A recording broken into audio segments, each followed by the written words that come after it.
It wasn't one big police raid. It was people living in consistent form with their kindness.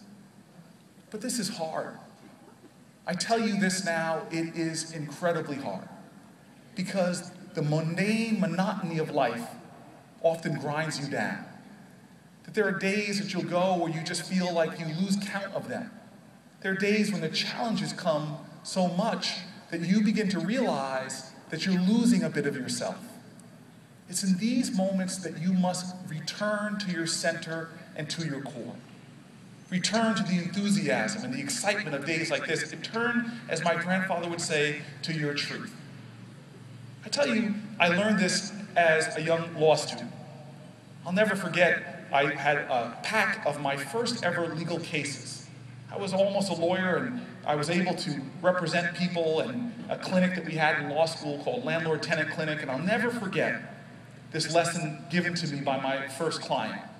I went to go out and see her, and she greeted me at the door in a public housing project that I wouldn't want my enemies to live in.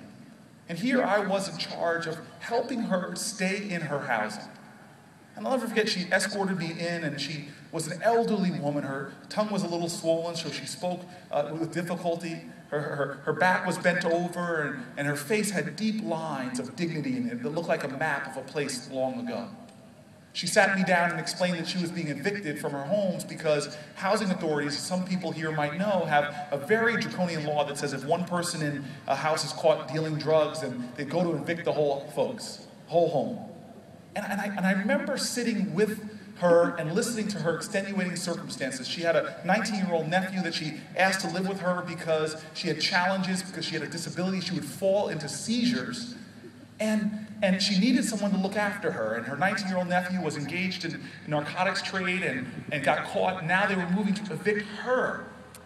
I remember thinking this was an injustice and rushing back to my supervising attorney and telling her that this is an injustice. We're going to fight this case. I'm going to defend her, and we're going to fight this case. And she looked at my enthusiasm. She just shook her head. And she says, you need to understand something.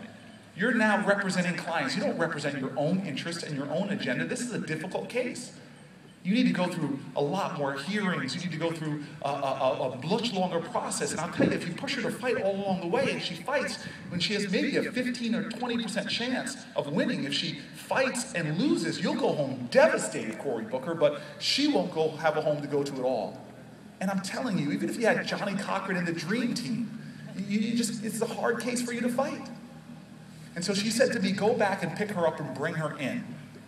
And have a conference and tell her what the whole process is, to let her make her own choices. And so I went back and picked her up in the beat-up car I was driving at that time, put her in my car, drove her back to the legal center, and sat for a conference. And I'm telling you, this was one of the longest hours of my life.